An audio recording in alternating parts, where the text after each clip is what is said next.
This week on DRC, we discuss our thoughts on the expansion release so far, and potentially a couple things to look forward to in the coming weeks. All that and more, DRC starts right now.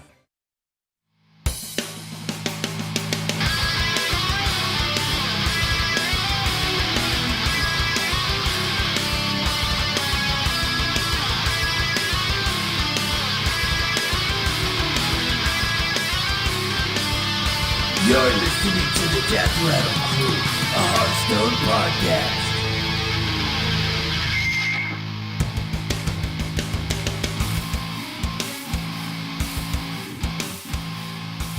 DRC, ladies and gentlemen, welcome to Death Rattle Crew, a Hearthstone podcast. That was really fast. Was that too fast?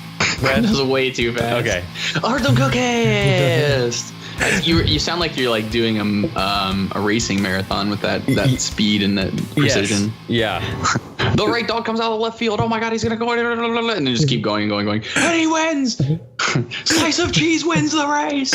Slice of cheese. I like that. I'd bet on slice of cheese. I would totally bet on slice of cheese. This is episode 69 of the Death Rattle Crew. Whoa, the perfect number. The perfect number. The perfect number. Because it's prime. Right? Yeah, it's prime. Yeah, that's it's prime. Why. Yeah. Everyone loves a prime number. Yeah, exactly. I am one of your hosts, Mike Tactuher, joined by Mr. Bradford Lee. Yo, what's up, Mike? That's me. We've been talking already, so I guess I kind of I stepped in too early. We just got to make sure everyone knows who's talking, who's speaking. Oh, okay. Well, I'm Bradford Lee. There you go. Good. And who are you? This is and with me today is Mike Tactuher. That crowd goes. So don't forget, you can follow us at www.deathrattlecrew.com. You can find us on your podcast catcher of choice, iTunes, Google Play, Stitcher, whatever it might be. You'll find us. If you don't find us, let me know, and we'll get on there. Yeah, Blogger, MySpace, Zynga. Yeah. YouTube, Friendster for all the old hipsters. Oh, that's right. And farmersonly.com. Yes. Don't forget to check that us one out never there. gets old. And I really, does it cost money? I don't know. I've actually never been on farmersonly.com. Clearly, obviously, you're not a farmer. I'm not. No, I'm not. But I could go on farmersonly.com. I have farmed before. Oh, have you? Although I don't know if your membership expires if you're not currently farming. Right. Okay. So maybe I'll have to do some investigative research into the wonderful world of online farming. Well, other than your farming expertise, where can people find you, Bradley, on a weekly basis? Always at twitch.tv/BradfordLee. I'm there every single day, except for Wednesdays, which is the day that me and Mike hang out and we do podcasting. Yes. Speaking of raking in, it's a new season. The month is over, and I'm about to rake in all those wins. Oh, yeah? Yeah. It's the time? Yeah. How'd this last week go? It went okay for me. Yeah. I made Legend, I think last week. Or maybe that was a week, 2 weeks. I think you did the week before. I've been Legend for a little while now. But the most important factor is I had the highest rank in Legend at the end of the season, this season. So okay. Got there. Yep. 6,126, the highest rank in the North American ladder out of approximately 6,126 players that made Legend this season. So, nice. So I'm clearly at the top of the bottom. So that's really cool. Yes. Glad to really, I'm just owning the dumpster ranks. I like that. I think I'm the landlord of the dumpster with that particular rank. So I like that's just. It seems like some sort of like bad luck Brad meme where it's like gets top 8 in spring preliminaries, finishes in dumpster rank in Legend. That's right. I gotta embrace it, dude. You gotta embrace it. Oh yeah. I was actually when I knew I wasn't gonna get rank 100 or top 100, I basically just started playing fun decks for a little while, testing some stuff out, and then with like an hour left, I just auto conceded all the way down to the bottom. I was like, "We're doing it. We're going." We're trying to get over 9,000 because obviously I wanted to be as powerful as a Saint. You got to go over 9,000. Right, it has to be over 9,000. Yeah. But there was not 9,000 people that had made Legend this season. It was kind of cool to be at like all the way down like 6,000, like 100 or so. And then every time I'd concede, it would like stay at the same rating. And then every once in a while it would tick down one, and then you knew somebody else joined Legend. Yeah. It was kind of cool to be able to like, oh, someone made Legend in the last 3 seconds. Oh, somebody else made Legend this last 5 seconds before I conceded. So it's kind of cool. I actually had the same thing, but I didn't even get to Legend. The last 2 weeks, my warrior decks, my paladin decks, like the win rate was just really low. So I'm like, all right, you know what? Let's play some Zulok. And it won. It did some work. I just got bored of it. So I'm just gonna play what I want to play. Sure. Just kind of. I don't blame you. Zulok is. Nah. Yeah, I think it's just been around for so long. It's a proven deck. It's good. Yeah. I mean, I'm not saying it's not fun. It is fun, but yeah. Yeah, you can only do so many things the same way so many times. Yep. So it's actually, I was thinking about Zoo today, and it's kind of cool that you brought it up. I was thinking that like what if they got rid of Zoo? Like Zoo's arguably the best aggro control list. I put that in air quotes for all the people at home that didn't actually see me put my fingers up in the video feed. That air quotes of aggro control, because it's not like truly a control deck, but it's become more of just like an aggro burst, like tons of card advantage, like divine favor style deck, like just like tons of things that it can spit out on the board. Then it has become aggro control with this new format, but like the deck is able to play board control, right? But at the same time, it's able to be the beatdown. So like it's able to turn on a dime from being like the aggressor to the defender, and what it's defending is not its hand, it's defending the board state. And then when it needs to turn to be the aggressor, it's no longer caring about the board state. It's saying, I'm going to kill you before you can do whatever you want to do, before you can act your slower game plan. And so like traditionally in card games, aggro control has been theoretically the best archetype, because it's I don't want to say oppressive necessarily, because it's not always oppressive, but it forces you, it puts you in a position where even in your bad matchups you can win, even if in your good matchups you can win, because you always have a game plan in every single matchup. There's no games where like they go totem golem on turn 2 and then like you're like, I can't win. Like you can still come back from those positions. There's no card that just destroys you. Now granted, somebody could make like some sort of tech deck that just like says, here's a billion flame strikes, die Zoo, right. Like, you can't do anything, I'm just gonna board wipe you every turn, and that can happen. But like for the most part, I think it's just being an aggro control deck, it shapes the format so dramatically, and especially in the ladder setting, where a lot of people have access to Zoo. Mm-hmm. And on top of that, it's forces you to play around it. It's stupid. I've been saying it since the first week, since the Knife Juggler nerf.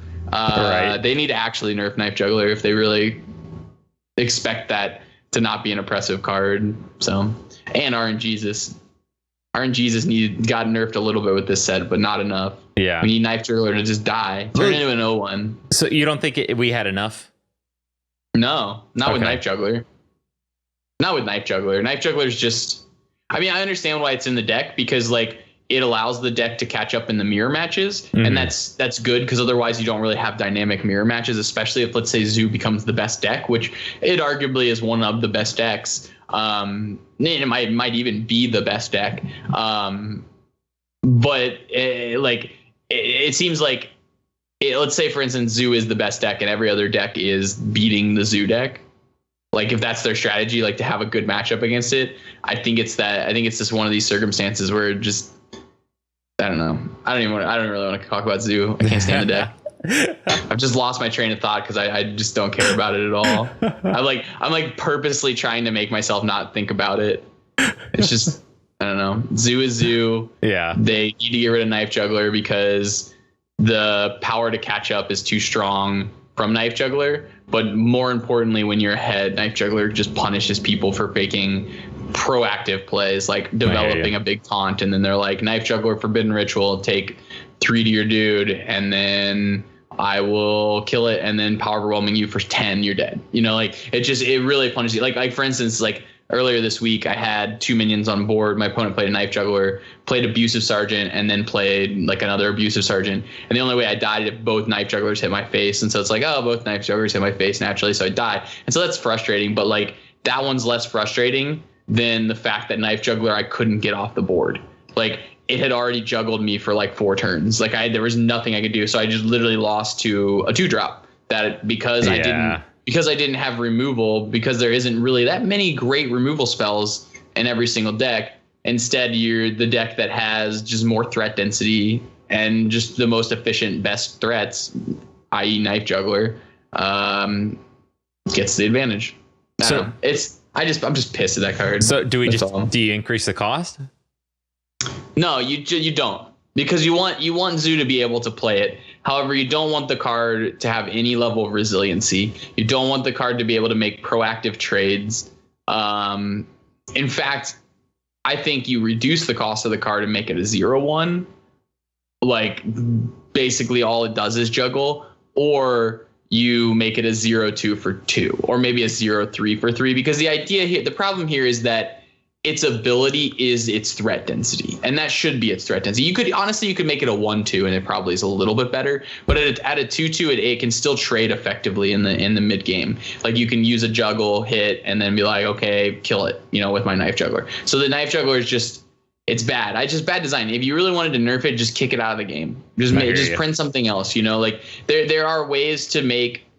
Honestly, you and my honest opinion, we could print Haunted Creeper now for as a 2-drop and cut Knife Juggler, and I think you create a slightly more dynamic experience for the game, because it gives everybody a decent 2-drop, but it doesn't give everybody like a broken 2-drop, and it's not broken in Zoo, but it gives Zoo some level of resiliency if you just like, let's say you didn't want to get rid of the deck. I don't know. Yeah. Anyway, I'm done talking about Knife Juggler. Can we move on? Can we move away from this terrible card? Absolutely. Please. I understand why it's there, but we'll just move on. Moving forward. Mike, what have you been up to this week, sir? Just that, kind of playing whatever I felt like, I guess, recently. Yeah, I mean, that's really all it's been. Like we talked about. I played some different decks, but it was just getting owned. It just wasn't happening. Wasn't working. Sure. But that's about it, man. That's been my week in Hearthstone. It's actually been a pretty slow week in Hearthstone. Anything cool outside of Hearthstone? No, I'm glad caught up with the episodes though. That's been really nice. Yeah, that is nice. We kind of fell behind because of some issues with everybody's life. Like, as you guys know, Mushu's not with us right now, nor is Just Soup. We are still in skeleton crew, as I like to call it. Right. The skeleton is slowly rebuilding itself, and the flesh will return soon. I believe we get Mushu back hopefully in like a week or so. So yeah, that's kind of nice. Yes. Mm-hmm. That's been basically it, though. Yeah.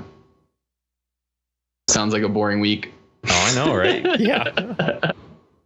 Is it like blisteringly hot there yet? It's getting pretty. It's been getting pretty gross. Yes.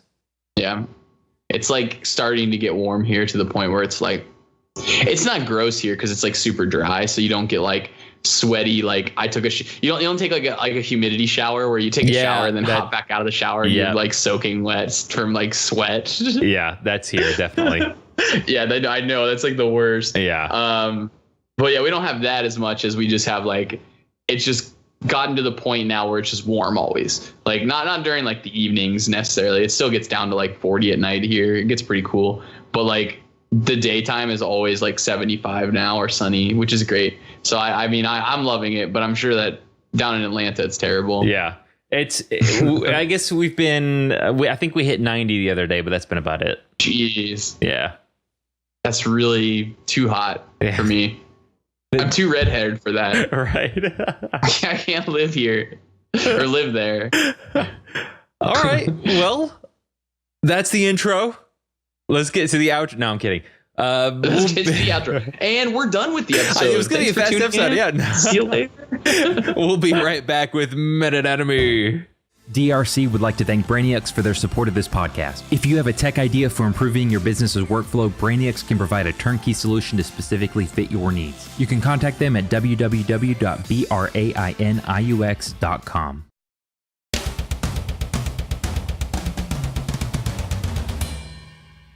And welcome back. This is Metadata, your one weekly stop for every single thing meta in Hearthstone, pretty much every single thing.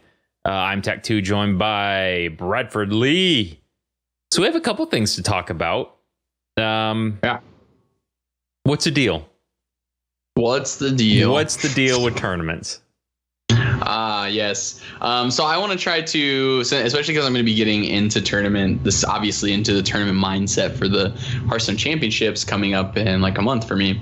I want to start kind of like looking at the tournament setting in general, and I think a good way to do it for the podcast, just to both like get people on board with this, to like get the idea of competitive play, as well as just getting people to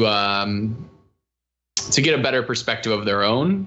It basically will help me grow and understand the decks a little bit better, as well as helping hopefully everybody else grow. And so what I wanted to do was just kind of do, I guess you'd call it a deck tech, or like deck of the week, if you will.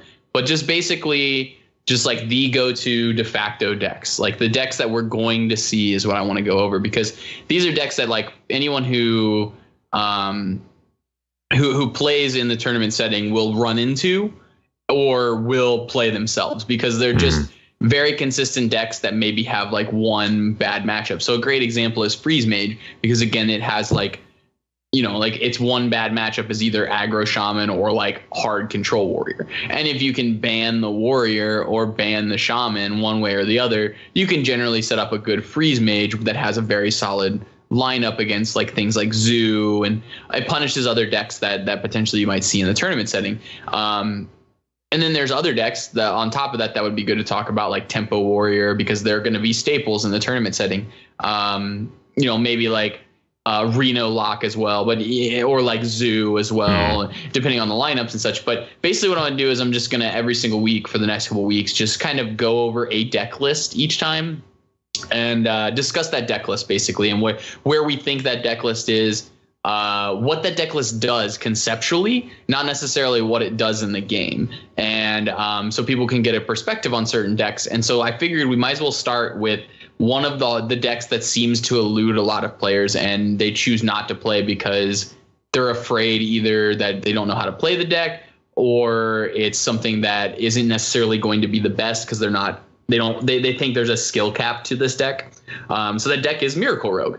Mike, do you ever play Miracle Rogue? Not very much. Yeah. Not very much. I have, though. I haven't played since it came back. I put it that way. I played in vanilla.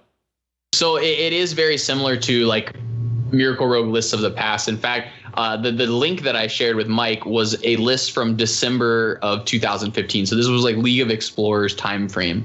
And so we're going to let's just run through the deck list first and foremost. And we'll look at the differences between the deck list prior to the new set and how the deck list has changed due to the new set coming out, due to the Old Gods set coming out.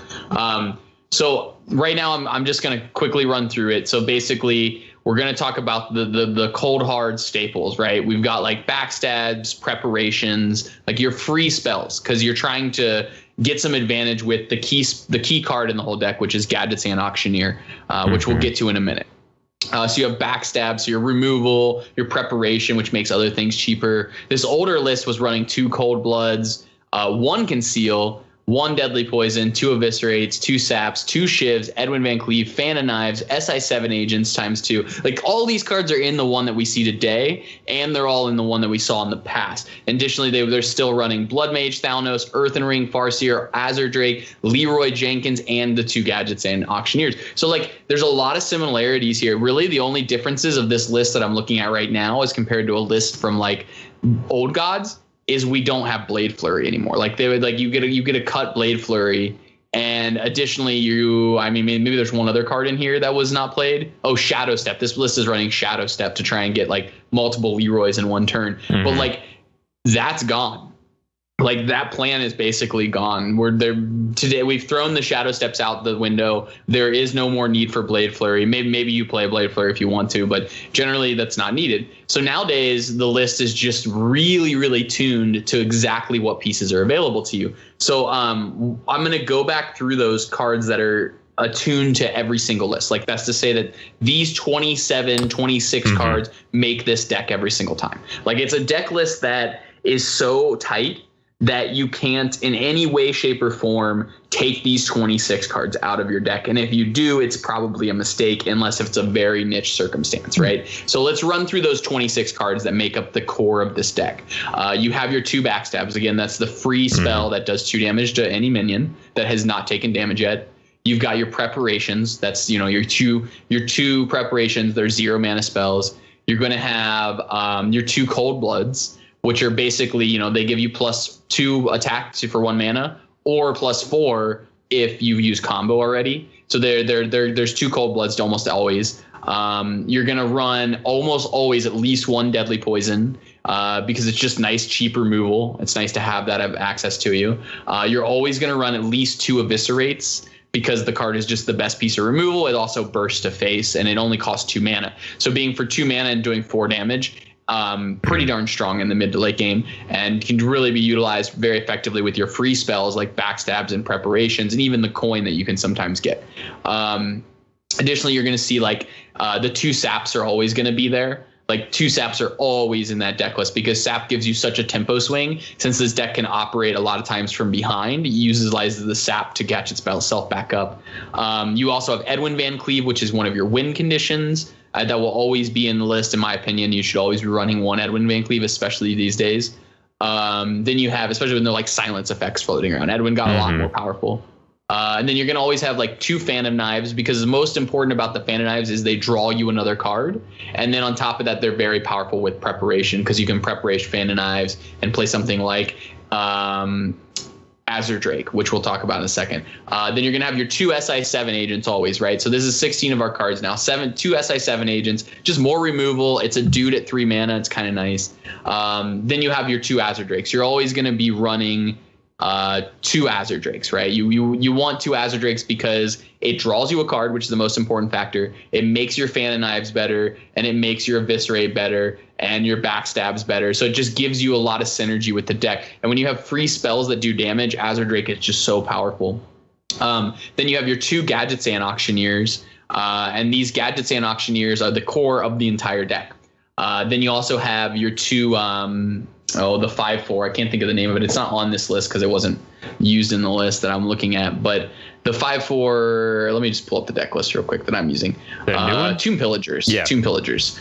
So the 2 Tomb Pillagers, because they give you a coin. They go well with the Gadgets and they allow you to set up Gadgets and earlier. They're just really important for what that deck's trying to do. So right there, that's 23 cards, right? Then there's a lot of these like spots that you would potentially fit a second of a card or 1 more of a card. I don't know. Did I mention the Conceals?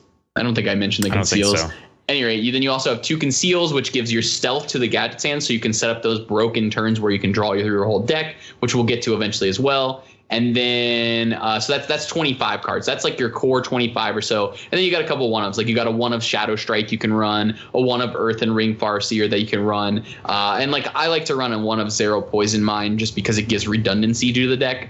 And when I say that, I mean that like sometimes Zero will give you an extra card that's very similar to Cold Blood. Instead, it'll give you +3 attack, and then you can like get the extra burst you want. It also can help you draw cards. It also can give you a Shadow Step when you need an extra Earthen Ring Farseer, so you can like get the Shadow Step effect. The whatever the poison's called, I'm not really sure. It's a 1 mana poison that says cast it, and then your creatures cost 2 less. So you can like play an Earthen Ring Farseer when you're comboing in order to like, if you can't win, you can gain like 6 life effectively, which is really strong. So 6 life for 4 mana and a 3/3, pretty strong there. So those are kind of like the core shells of the deck. But then there's a couple other flex spots. People are sometimes running like a Shiv, and we'll talk about the merits of these flex spots as we go along. Let's talk first about Shiv. Shiv is, in my opinion, the most desirable in a tournament setting when you know you're going to run into a lot of Miracle Rogue, because while the Miracle Rogue matchup is so much about gadget sand preparation and concealing as soon as possible and just being able to get your gadget sand to go off first, it's also really nice to have things like Zeril to give you more potential conceal effects for your gadget sand, as well as having Shiv because it draws you a card. So you can utilize your Shiv on turn 2 or turn 3, and that'll give you that timing, that extra time to dig one deeper. And if you can see one more card, it gives you a slight advantage in the mirror match. So Shiv has a lot of resource there. Additionally, sometimes you'll see these Miracle Rogue lists running something like Malygos, which in my opinion is maybe not the best most desirable line or strategy anymore, but they're the kind of list that would run 2 Shivs. And sometimes you've been seeing people run a card called Journey Below, which discovers a Death Rattle card. And I think the reason people run it is because it's a 1-mana spell, so it goes really good with the Gadget Sand Auctioneer again, which allows you to draw more cards out of your deck. And additionally, it gives you a Death Rattle card, so it could give you another Zeril the Poison Mine. It could give you another Tomb Pillager. It could give you, like, there's a number of really positive plays. It could give you a Sylvanas. And since there's 3 different options, a lot of times you're going to find something good, which basically gives you some threat density in the mid game or even early game if you get something like a Loot Hoarder in certain matchups. So I think that there's a lot of these like little flex spots. Like you could even run a Sinister Strike if you're on the Malygos kind of build, just because the 3 damage ends up being really powerful when you have Malygos on the board. But for the most part, as you can see, like 27 or so of these cards are just locked into this deck. So now that we've talked about the deck list, I want to talk about it conceptually. I want to talk about it from the concepts of like, what is this deck doing that is different than your average deck? Now, if we first think about Hearthstone from an average deck, so let's say Zoo, for instance, that's your average deck, right? What is Zoo doing, Mike? What is Zoo trying to do? I guess aggro the board, but also control it. Right, so they're trying to gain this position on the board. Now, is that true with Miracle Rogue? Yes. But the way that Miracle Rogue is also trying to do this is from a different angle in a sense. So the way that Zoo does it is they say, here's a bunch of dudes. They're somewhat resilient, and there's just a ton of them. Like, it's going to be hard for you to deal with all of them, right? Like, here's so many things. And then it's like, oh, when I ran out of resources, let's just keep drawing more resources. We'll use our life tap to get back up on cards and keep controlling that board state. But what's interesting about the Miracle Rogue deck is it says, I want board position. Yes, this is true. But in the early game, they don't really have any good minions. Like, there's like Blood Mage Thalnos at 2. But other than that, everything else costs 3 or more when it comes to minions. So it's obviously not approaching the game from the same standpoint as Zoo, which is, like, here's a bunch of dudes. Let's put them on the board. Let's try to control it. Let's try and trade dudes and get incremental advantage with it. Instead, this deck's saying, I have these efficient spells, right? I have these very efficient pieces of removal, and I'm going to utilize these efficient pieces of removal to bridge myself to the mid game where I can play a decent threat. So we'll say a decent threat would be like an SI7 agent, an Edwin Van Cleave for like 6 health or something, a Tomb Pillager, a Zeril the Poison Mine, maybe an Azure Drake if you happen to get to turn 5 before you have to set up. And basically what you're saying then is you're saying, kill my dude, right? You're saying, here's something that I'm playing on board. It's not the most amazing creature ever, but it can test the board just enough to bridge myself to the most important factor, which is getting yourself to turn 6 and 7 when you can develop a board with either, say, a big Edwin Van Cleave or a Zeril the Poison Mine, maybe an Azure Drake, maybe like Gadget Sand plus Blood Mage Thalnos. But the key to this and the way that they're gaining board position is Conceal nowadays. So like they're utilizing Conceal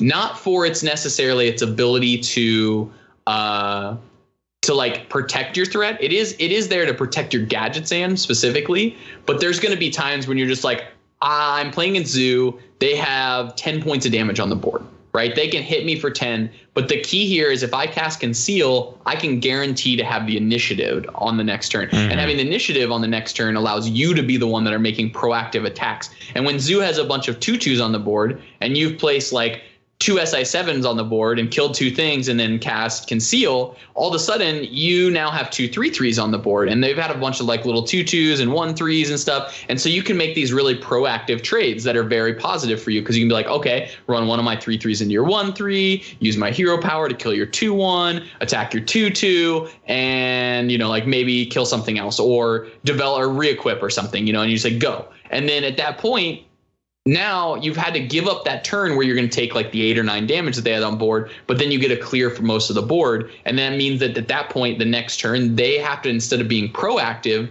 where they're able to like trade some of your board and then keep developing their board and making proactive plays towards your life total, they have to be very reactive, and that whatever's left on their board, they're going to try to utilize to clear your board as quickly as possible and then redevelop, right? Redistribute out what's going on the board. Mm-hmm. Well, that being said, the deck is trying to combat for position on the board. It's trying to get position on the board, but it approaches it from a different angle. It's saying I'm going to try and set up this combo. So that's the first thing it's trying to do, right? It's trying to position itself on the board, which is pretty much what every Hearthstone deck does. So there's 3 facets to this deck. It's positioning yourself in the early game, right? That's sort of like back and forth, utilizing some of your resources to get to this position that you want to get to. The second is sort of the setup cost, right? The Gadget Sand plus Conceal, or Gadget Sand plus the Zero Poison Mind.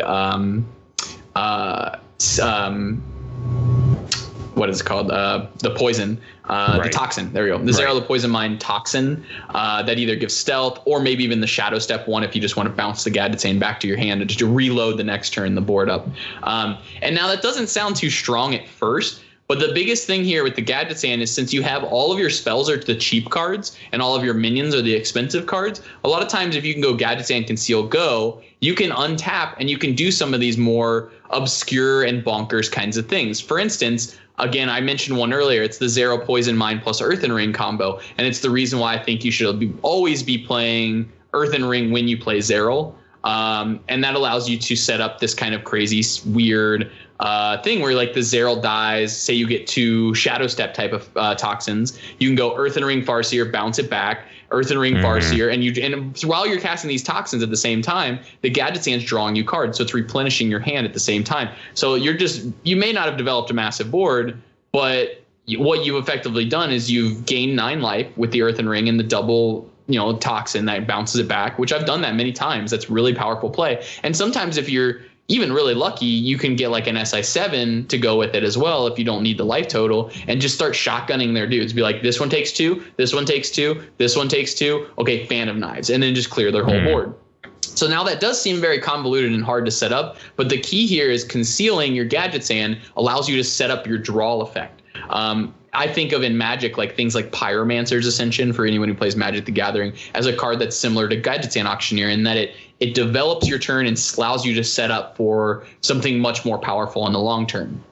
So there's those two facets so far. Another thing that I'll mention about those like crazy Gadget Sand turns, sometimes you're able to run like a one-of Violet Teacher, and that's why one-ofs are pretty strong in this deck list. A lot of people are like, why do people want to run 1 Shadow Strike? And I'm like, well, when you're Gadget Sanding, you cast all your 1-mana spells first, so you'll be like Cold Blood, Deadly Poison, and maybe Backstab something if you get lucky, and then your last spell you're generally going to cast is your Preparation, unless you had something like Shadow Strike or Fan of Knives already in your hand. But the key there is you're digging as deep as possible in your deck to find your one-ofs. And if you find your one-of Shadow Strike, you can go Preparation, then it's a free 5 damage to any minion, or even face if the face hasn't taken damage yet. So like having these kind of like niche one-ofs, even though the deck list is really tight, really helps out. So the other one-of that you could run is something like Violet Teacher, and Violet Teacher's for every spell you cast, spit out a 1/1. So like if you can set up Gadget Sand, then play out a Violet Teacher and go, here's a 1/1, here's a 1/1, here's a 1/1 Conceal, and you can just create a giant board, and then it's almost impossible for your opponent to come back, barring some sort of AoE effect. And that may not seem like the most powerful effect ever. And in fact, I don't even think Violet Teacher is the most powerful effect ever. But the fact that you can protect the 1/1s is really strong, because it prevents your opponent from casting, say for instance, Swipe on the Violet Teacher and then using their hero power to finish off the Violet Teacher, or playing like Azure Drake Swipe, clear your board. Instead, all they can do is kill the 1/1s, and your core pieces, the pieces you actually care about, the Gadget Sand and the Violet Teacher, get to stay around. So like it allows you to set up another turn where you can do these crazy weird spell turns and just redevelop a board. So like their removal becomes effectively null. It just becomes pretty dead. It's not good anymore. So that's the second thing that the deck does. So first it tries to battle for position on the board, utilizing its cheap and efficient spells. In the stage 2 of the game for them, they're using Gadgets and Auctioneer to set up, and then they're trying to do these crazy like setup turns where they're drawing through their deck, trying to find the resource that they need in order to position themselves and put themselves either into a winning position or to find the wind. And then the last piece is, of course, Leroy Jenkins and 2 Cold Bloods. They're the burst, the finish, the combo piece, right? The piece that generally gets talked about the most with these kind of decks, because those are generally the finishers, right? Well, it's the finisher step. And it's popular with a lot of, Zulok uses it too. Shaman I've even seen use it. Yeah, a lot of decks are using the Leroy Burst these days because it's just the best charge minion for the most part when it comes to being a burst minion. If you want it specifically for finishing games, it's probably the best one out there nowadays. I mean, we don't have Arcane Golem as a charge minion anymore. The other ones I think of are like Bluegill Warrior and like Argent Horse Rider, and their impacts are much less than that of Leroy at being a burst card, and they're much better at just kind of controlling the board. So you're noticing that combo on a regular basis. Excuse me. On a regular basis in a number of decks these days. So now that we've thought about it a little bit conceptually, so in the early game it's battling for position, in the mid game it's setting up, and in the end game it's bursting down its opponents. I want to detract myself from talking about the deck within the mindset of other decks, and instead look at the deck and say, okay, well, why is this a core 27, and what is this deck trying to do at all times, right? What it's trying to do is it's always trying to set up combos, right? So it has multiple combos in the deck. So Leroy being like the actual finisher, right? So like if you follow that 3-step plan that we're talking about, the setup, the board control, the setup, and then the finishers, that's the 3-step plan, right? You play Miracle Rogue to finish the 3-step plan.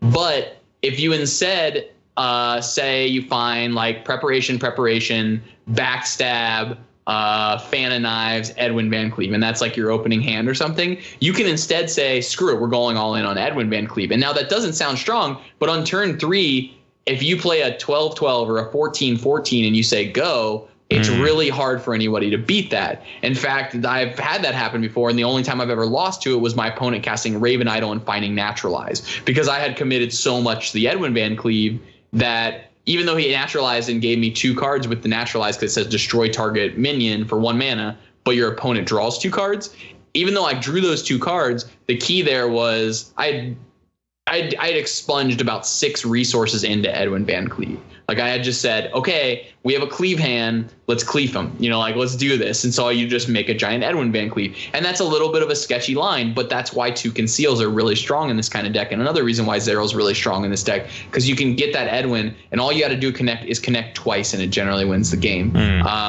And that's just really hard to deal with in the early game. And like the exceptions are like Sap answers it really early, like Mulch or Hex answers it really early. But for the most part, it's really hard for somebody to beat an early Edwin Van Cleve. And now it does feel bad sometimes to play Edwin Van Cleve and just get your 14-14 and then like get blown out. But you have to recognize, and this is the key to this deck too, is what's the turning point for me? Where am I no longer like there is a 3-step plan to this deck, but I need to know when I'm switching from step 1 to step 2, when I'm switching from step 2 to step 3, and step 3 being the win. How do I achieve all 3 steps of this deck? And sometimes, as I said, it's turn 3.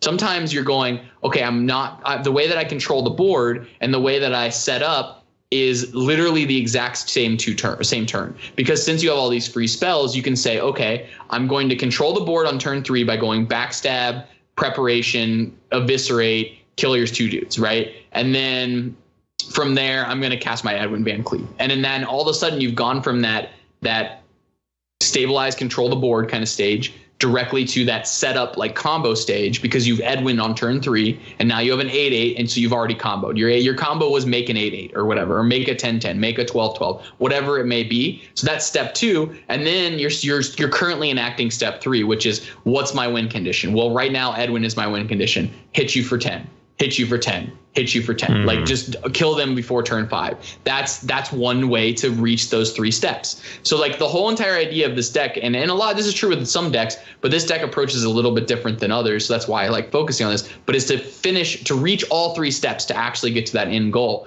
And other times it's like, okay, I have to use my first 5 turns to sap, to eviscerate, to clear some stuff. And then when I get to the Gadget Stand, I've only got maybe 3 cards left in my hand. And it's like Gadget Stand, Conceal, go. And then the next turn I'm like, okay, now let's look for our spells. Let's dig deeper. Let's try and draw as many cards as possible and set up at that point. And then so now instead of the strategy being going all in on Edwin Van Cleve, the strategy is going all in on drawing my entire deck and saying that I will have so many cards that are so efficient and that are so efficiently costed that I'll be able to beat you before you can actually present lethal. And then while this is going on, you have to either answer my dudes or I'm going to cast Conceal and you can't interact. So it's basically what's so interesting in the deck is that it approaches it from 2 different angles. And the reason I wanted to talk about this deck first and when we talk about deck constructions and tournament setting is because I think this deck has a very solid matchup against the field because it has this easy 3-step guide, right? It is a proactive strategy. It says, here's my guide to winning with Rogue. It's step 1 setup, step 1 board position, step 2 setup, step 3 finish, right? And it's always going to be the same way. And since it always has the same proactive game plan, it's able to always play its game plan while also being able to utilize its spells to be reactive without wasting all of its mana, which is just incredibly powerful. So it's the kind of deck that will be 50-50 against most of the field. And it doesn't have too many bad matchups. Now, it doesn't feel good to be playing against Aggro Shaman when you're playing this kind of deck. So when you see this in people's lineups in tournament setting, so now detracting from the deck a little bit and looking at the tournament setting, within the tournament setting, I would expect people who are playing Miracle Rogue might be on a ban Shaman plan or might be on a ban Hunter plan.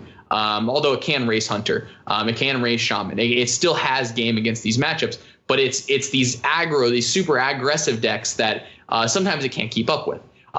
Zoo it has some matchup against because of Fan and Knives, but sometimes people might be on a ban Zoo plan when it comes to this particular deck in a tournament setting. So the key to the Miracle Rogue deck in a tournament setting is it says a lot about what people's lineups are going to be when it comes to ban strategy. So you can utilize that to your advantage by saying, okay, I see that this person's running Miracle Rogue. I see that, or they're running Rogue, which almost certainly if they're running Rogue, that means they're playing Miracle Rogue, right? So we can make that assumption right off the bat since there's only really 1 to 1.5 known Rogue decks. Like the other version is like Mali, and so, but they do a very similar thing. And so Rogue is one of those classes that the second you see it in someone's lineup, you can identify immediately, okay, they're on a Miracle Rogue plan, so they're probably banning my Shaman. And if you know that they're going to ban your Shaman, you can make your bannings accordingly. And so Miracle Rogue tells you a lot, but the biggest thing is it's also not a bad thing to take to tournaments because it's so 50-50. It's the kind of deck list that you stick into your lineup because you're like, I have 3 solid decks that are all ban Zoo plan or something, or I have 3 solid decks that are all ban Aggro Shaman strategies. What's the 4th deck I'm going to stick in? Oh, let's stick in Miracle Rogue. Let's get this 50-50 deck in here that has the one bad matchup to the thing that I'm banning. And so I think this deck is really important to note moving forward. Dang it, I said it. And it's certainly one of those decks that I think has the necessarily tools to play. And like you said, Mike, that you don't play the deck a lot. I think it's one of those decks that people are deterred from because it doesn't operate in the same way that a dude's deck does. It doesn't operate in the same way that Secret Paladin does, that Zoo does, that just that big threats, put more stuff on the board, just keep spitting stuff onto the board kind of like strategy normally would it be. It instead has these kind of like tricks and little shenanigans in a sense in order to set up this finish. All types of shenanigans. But yeah, so like it approaches it from a different angle. But and again, as I said, people always say, man, I don't know if I want to play this deck. I don't know if I feel comfortable with it. And that's fine. I can understand people not feeling comfortable because it approaches from a different angle to winning. But if you remember that you have to reach all these 3 steps, right? You have to say, how am I able to control the board in the early game? Can I use my backstab? Like in the early game in like turn 2, sometimes you're like, can I use my backstab, equip, and kill something here? Or is it like, do I really care about that 1-3 with taunt? that Zoo just put out. Is it, do I care about this Voidwalker? Probably not. It's like, okay, just pass, and I'll take the 1 damage per turn, like that's okay. And then all of a sudden they play a Knife Juggler, like, thank God I held on this backstab. So like, just recognizing the matchups is one of the key things to the deck nowadays. But other than that, once you've got the fundamentals of the deck and what the deck does on its own, it's actually not too complex of a deck to play. It's, in my opinion, has gotten a lot easier to play than the poison, the Tinker Sharpsword Oil builds of the past, because the deck has decisions to be made, just about as many decisions to be made, in fact, but its decisions are pretty laid in stone. It's like turn 1, like pass. Turn 2, either use a removal spell or get your weapon up, or maybe play a Blood Mage Thalnos and get a removal spell out. Turn 3, okay, you can either play a spell and then set up like an Earthen Ring Farseer or an SI7 agent, or you can like attack with your weapon, re-equip, throw a deadly poison. It's just like a setup turn, turn 3. But then when you hit turn 4, you're like, do I have a Tomb Pillager? You have to ask your question. Do I have a Tomb Pillager? No. Do I have a Zero? Okay, yes, let's play the Zero. Okay, that's turn 4. And so it's now you're trying to fight for that position on turn 4. And so the turns play out pretty much the same most of the time. And then when you get to turn 6, it's a question of, do I have Gadgetzan Conceal and a coin, or do I have Gadgetzan Conceal and a preparation? And if you do, you just jam it. You go, okay, here's the dude. Here's my card effect. Let's draw our decks. And then the next turns, it's like, okay, I'm going to use my resources very aggressively. Like, can I use both my saps? Like, are we playing as Paladin, where I'm going to have to be like a what's Tyrion? Or can I save, or do I need to save the sap, or can I use all my sap? So those are the questions you're asking yourself during that kind of turn. And from there, it's just a simple question of, like, how do I actually reach a victory now? Well, the way I set up a victory in this circumstance is I draw my entire deck, or most of it, and we set up Leroy Cold Blood. In the meantime, we're chipping away for a couple points each turn.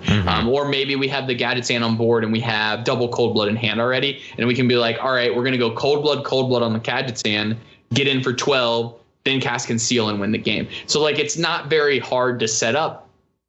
Like, it's not very hard to see the win conditions anymore. It's not very hard to set up anymore, because the deck plays very similarly. You have the first 3 turns to try and answer and position yourself on the board. By turn 4, you need to be making a proactive play that either adds a spell to your hand, or answers a threat with something like Shadow Strike, or just re-equips and answers a threat. And then by turn 5, you have to be developing threats onto the board, or you need to be setting up for Gadgetzan on 6. And once that happens, then you just Gadgetzan, you go off. So like, it's just, I don't know. I think it's a deck that more people should be playing right now. And I know a lot of people are deterred from it just because they feel like it's a harder deck to play.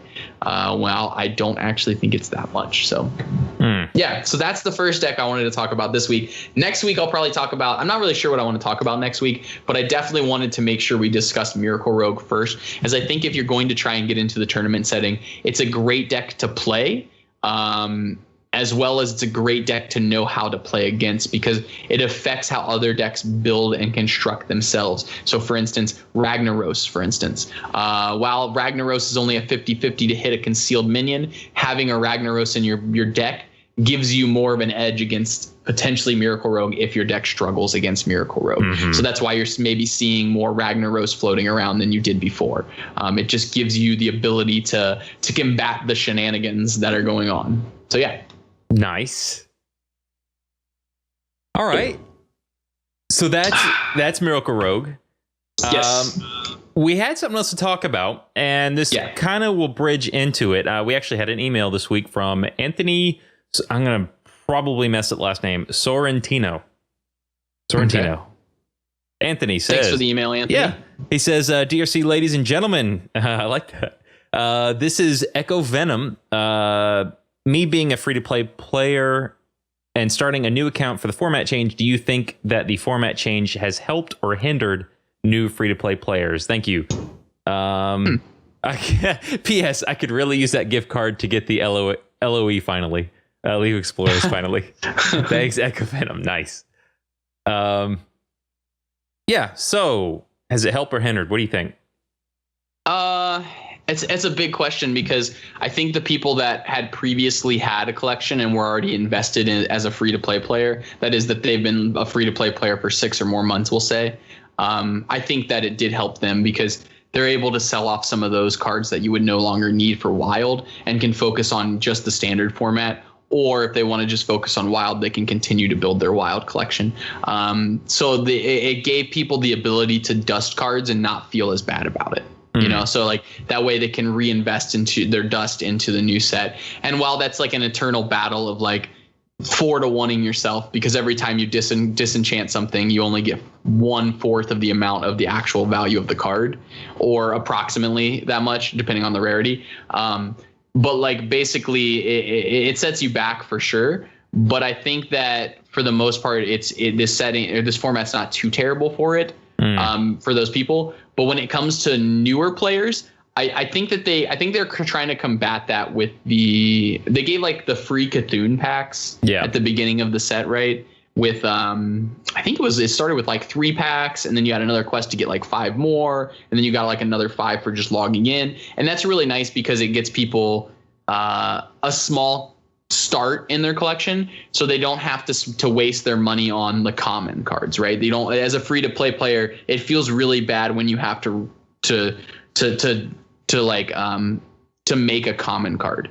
You know, it just feels so terrible to make a common card, because that's like it's 40 to make and you only get 5 for disenchanting it. So like it's just those are the kind of cards that when you open up enough packs, you should get all your copies of it, right? It's the kind of card that in every single pack, if you open up 100 packs, you should have 2 copies of almost every single common, if not every single one. And so within time, a free to play player is going to get all of those. So I don't know. I think it's better for the player that's been around for 6 months. But the reason I say the question's complex is that the player that's only been around for, I don't know, we'll say a month or so, or they joined at the start of the set, I don't think it's been a great set for them. Decks like Zulok have been really cheap. And I'm trying to think what else. What else do you can think of? I can't even think of anything else. Oh, like the aggro Paladin deck is pretty cheap. Yeah. But there's a lot of decks like Inzoth Paladin, for instance, that just have so many legendaries in them. There's decks like Control Warrior is not really as much Wallet Warrior. I guess Inzoth Paladin's more of the wallet deck now. Yeah. But it seems like a lot of like the decks, even like the Miracle Rogue deck we were just talking about, has Zeril and Edwin Van Cleve on top of a lot of other different things. And then the problem here is that some of these other deck lists, like I think like Dragon Priest is a great example. Dragon Priest is a great like deck. It's like a solid deck always on ladder as a priest deck. But it has cards spewed throughout multiple sets. Yes. So like it's just really hard because you have to get the solo adventure from Blackrock Mountain. And as a new player, do you want to get the Blackrock Mountain solo adventure that's going to rotate very soon? You know, like, or do you want to start at square one and say, I'm going to get the deck that has the most cards from the new set as possible? And that's even true with Zood. You have to get Imkang Boss from that too. So and I would have put Aggro Shaman on the list, but Aggro Shaman has so many things that come from the solo adventures, and they're spewed throughout different sets. And then there's classic cards, there's new cards, there's just a bunch of other random things on top of that. So yeah, it does seem for the newer player to be kind of tougher to combat. But again, getting those packs, the initial packs, to keep people vested and give them the commons is a big step, but I don't know if it's enough. So I hear you. That's my thought on it. What do you think, Mike? I agree. I feel like, well, you brought it up with the Cthulhu deck specifically. You need a lot of cards to make that deck work. It revolves around that card. So, sure, they give you the expensive one, which is great, and they needed to. I think we've had this discussion. You know, they really did need to. But you also have to have all the the Twilight Elders and the goodness, I'm forgetting all the names of the cards now. The Emperors, all those cards to make that deck actually. Well, there's no reason to play Cthulhu if you're not going to play any of those cards anyway. So yeah, totally. I feel like you get that card, but if you're free to play, you're going to be waiting a little while before you can actually do anything with it. And that may be a little frustrating, where I'm trying to think whether that's true of all of the releases so far anyway. I feel like I wouldn't know enough though. You would know that way more than I would. I feel like it hasn't really hurt. Because you can start a deck build and not have all the pieces and just kind of play things in it. You know, if you don't have a I don't know, a big minion, you put in an ogre. What is that? The 6/7 for 6. What was that called? Boulder Fist Ogre. Yeah, the Boulder Fist Ogre. You know, that was a viable replacement for some of the cards. Mm-hmm. Is that still the case? So I don't know. That's real interesting. I don't think I'm not really sure that it is though. Maybe not with this deck. Maybe some of the other decks you can, but like you said, Dragon Priest, you've got to have. You got to have the Dragon Core. A lot of cards from a lot of sets. It's gotten harder. Isn't that odd? This is the expansion where I feel like they gave us the most, but it's the hardest. It's barred entry is. Well, did I say that right? Barriers to entry? Yeah, is that what you mean to me? That'll work. Okay, I'll do that. I'll take that. Barred entry is literally the exact same statement. Yeah. So Yeah, it does suck that that's the nature of the beast. In fact, I'm close to being a free-to-play player. I can no longer claim to be a free-to-play player. I had to make purchases before the Hearthstone prelims because I didn't own all the cards to test with.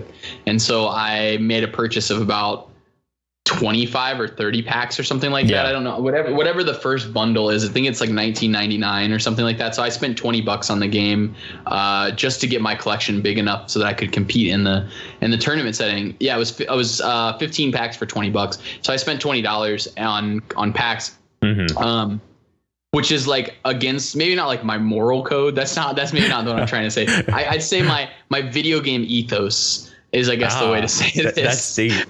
That's real deep, super man. Deep. But when it comes to the ethos of playing video games, I prefer the grind, like, because I feel like it's a lot more rewarding in the long term. Oh, sure. Yeah, and it was really rewarding for Hearthstone for me because I was trying to play competitively. Like, I wanted to be a competitive player from the get-go. And so if I'm able to, like, I hate to say handicap myself compared to the people that just paid for their whole set and then started playing with everything. But by doing that, I was able to see like the little intricacies of the game's design. I could see it on different levels of competitive play. I could see it like, and then as my collection built, I could start managing my collection. In fact, my collection is still not even nearly complete, but like I am able to play a good majority of the decks now because I just grind the game a lot. Right. But like if I was a free to play player who didn't grind on a regular basis, I better be doing my daily quests and those kind of things. Right.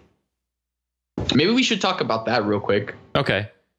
Yeah, we'll end with that. So, Anthony. Thanks, Echo. Yeah, no, Echo. Yeah. Thank you very much for that. And of course, you get 5 entries for this month's swag giveaway. I don't like that word, and I used it anyway. Gonna stop. I hate the word swag. Goodie bag. Yeah, goodie bag. DRC goodie bag. I like that. Yeah, dude. It's like trick or treating. That is fantastic. Candy. You get candy corn. Dang it. I wanted a Reese's cup. Punished. Yeah, so let's I want to quickly talk about like strategies for free to play players. I've talked about this before on my stream before, and I think we've definitely talked about this on the podcast in the past. Yes. It's been a while now. Yes. There isn't like a go-to de facto guide right now for the new set that I know of. There might be somebody who put one out that I just don't know of, and if anybody else knows, let us know. Send us an email. We'll correct that in the next episode. But in the past, you've seen like I know Trump put one out at one point. Not the guy who's going for president, but Trump the streamer. Yeah, that was him. Same guy. Yeah, same guy. Yeah, Donald Trump used to put out Hearthstone guides. That's how it worked, right? That's how he made his billions. Yeah, he made his millions. So much gold. DRC confirmed. You heard it here first. But there used to be like a sort of a guide of like tier lists for legendaries and such. But a good way to go about it is first assessing what you have as a collection, right? Like, let's say you have pieces for Aggro Shaman, you don't have some of the solo adventures or something, and you have pieces for this deck and this deck. The best way to do it, in my opinion, is to literally set a month aside where you're going to say, I'm not here to play a lot of Hearthstone, right? I'm going to resist the urge of opening packs. I'm going to resist the urge of doing this and this and this, right? But instead what you're going to do is, and you're going to also resist the urge of finishing your quests sometimes, because what you need to do is you need to say, I need to finish these solo adventures first, because the solo adventures are all heavy impact cards, right? So whether the solo adventures, that the two that I suggest right now are League of Explorers, well, really the only two right now, but League of Explorers first and then Blackrock Mountain, because Blackrock Mountain will be the first to rotate out before League of Explorers. I'm not sure. Actually, they maybe rotate at the same time. I'm not 100% sure on that.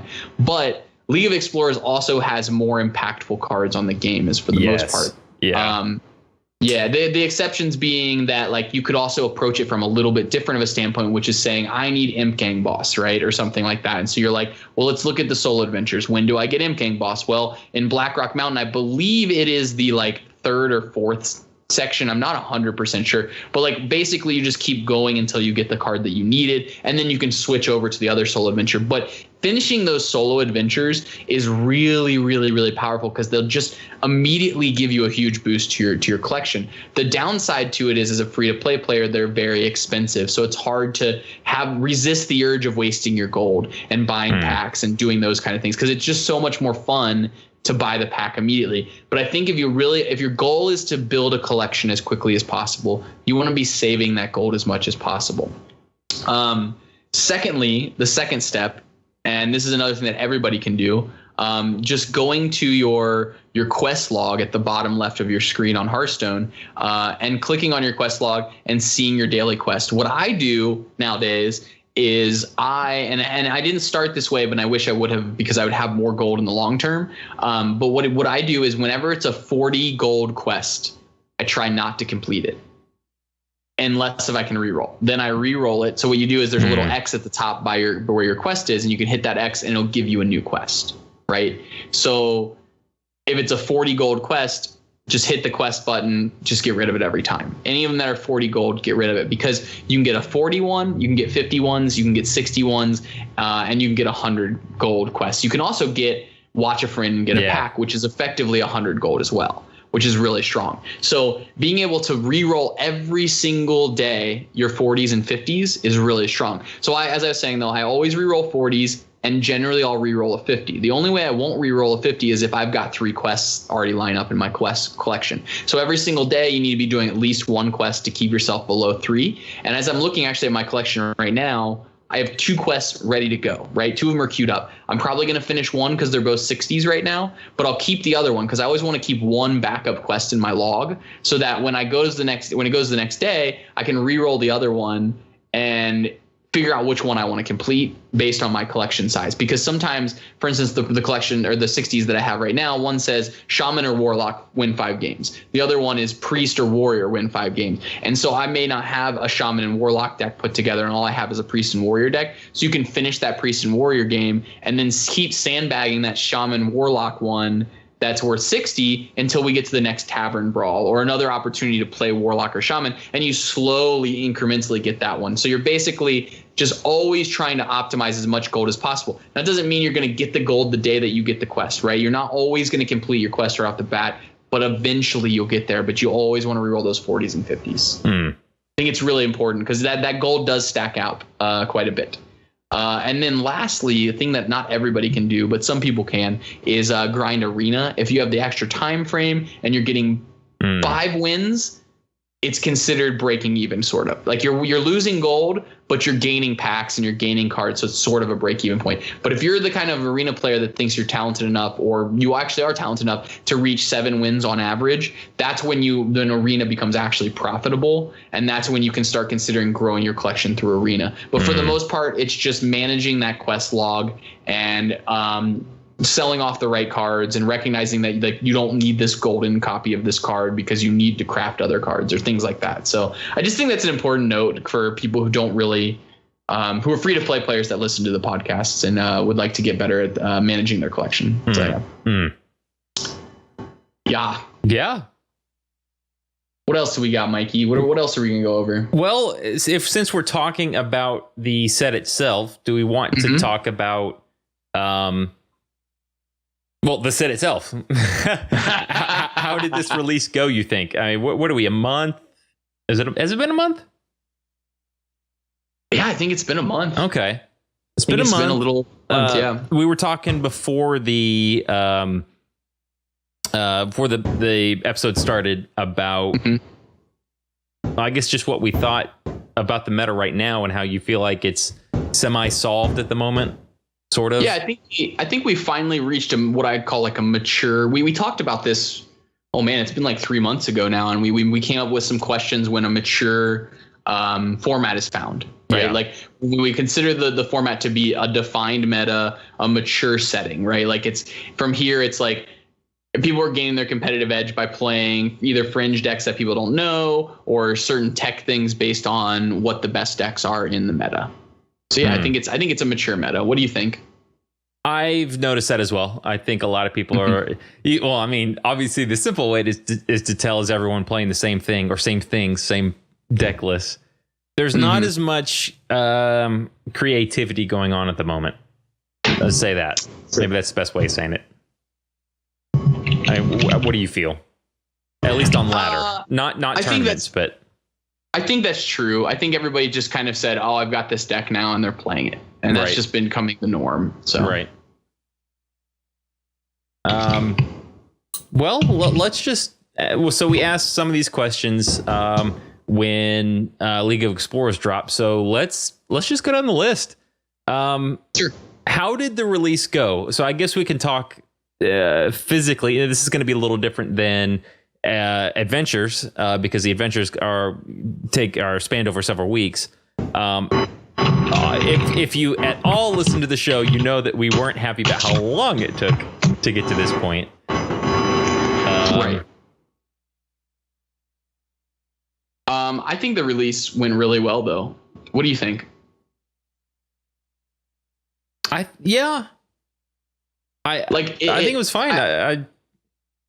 I think it was interesting and that they approached it from a little bit of a different standpoint where they kind of gave everybody a deck to start with. It's just interesting that they gave everybody this like Cthulhu deck to start with in a sense. And so everybody, the meta was like really obscure at first, which was kind of fun. And as we branch further into this question, like, I don't think there were like, since it wasn't a solo venture, there weren't like weeks of the release where there was like a very different meta. There was just a couple days where like the first days or so, the release meta was a little bit different. And I guess that even going into the first week when Inzoth Paladin became like the people started recognizing the power level of that deck and then had to combat that, the meta shifted enough that like we saw sort of this like 1 or 2 week period where the meta was like shifting and kind of looking really weird. But I don't know. I guess the question I have for you then, Mike, is now that we've kind of seen these shifts and now we've kind of solidified a bit, do you think the meta is actually healthier now than it was in the past? Like, is the current meta healthier than it was in the past? Yes. Right now, I guess we'll see. That's my opinion. I don't enrage or just go, Sure. Another freaking secret paladin. Fantastic. I'm not doing that. That's nice. Oh, it's fantastic. Yes. But I think it's gotten a lot healthier as well, actually, then. Because no druid either. No combo druid, dude. That's huge. Yeah. It's huge. I mean, we got rid of the combo druid deck. We got rid of secret paladin effectively. Although I've seen like secret paladin floating around still, or like some weird version of secret paladin in a sense. Yeah. But like the meta for the most part it seems healthier just because there isn't as many oppressive decks in a sense. Like the secret paladin isn't just like the best curve out deck and everyone knows it. The combo druid deck isn't the most like resilient and efficient at creating a combo deck. There's just a bunch of question marks. And a lot of it's pretty, I think the biggest thing has to do with a lot of it's pretty balanced for the most part for most of the decks. Okay. So I guess the meta's kind of healthy there. Seems all right. So do you feel like, I guess this is the real question. Do you feel like that the decks right now that are, we'll call top tier, counter one another. Well, like you just said, whereas a like Secret rock, paper, Paladin just, scissors. right, yeah, like instead of Secret Paladin, it just happens to curve out better than all the other decks, relatively. I think you're naturally gonna have that happen eventually. But I think it's more of I like to call it a Jund format. And I know Jund is like not a term that Hearthstone players know very much, but I call it a Jund format because in Magic, the kind of like, and nowadays it's called like an Abzan was what it was called before. But the idea behind the deck was that it was this sort of mid-range deck in Magic that it has, like threats, it has removal, it has, like efficient plan, it has card draw, it has all the elements put together to give itself slight incremental advantage throughout the whole game and then eventually win the game. So a great example is that sort of like mid-range or tempo warrior deck that people have been playing around with. That deck's a great Jund style deck. It's a deck that is going to never have a terrible matchup where it's going to play rock, paper, scissors, where it's like, oh, I lost because they're playing rock, or like, oh, I won because, they're playing paper or something, like it's not, we're not having that interactions. There's no like just direct rock, paper, scissors. I think it's more of a Jund format, which I think is a healthier format, which is it's a format where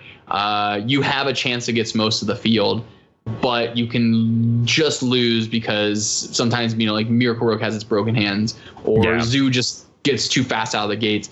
That's probably the rock, paper, scissors of it these days. It's a question of like, did they have the broken starts, or like how good was their opening hand in concession with mine? And that's more about how the game plays out and less about how the matchup plays out, which I think is healthier for the game. And another reason why maybe the meta is healthier. I hear you. Okay. I like that. So do you think there were any surprise decks that just kind of showed up out of this release?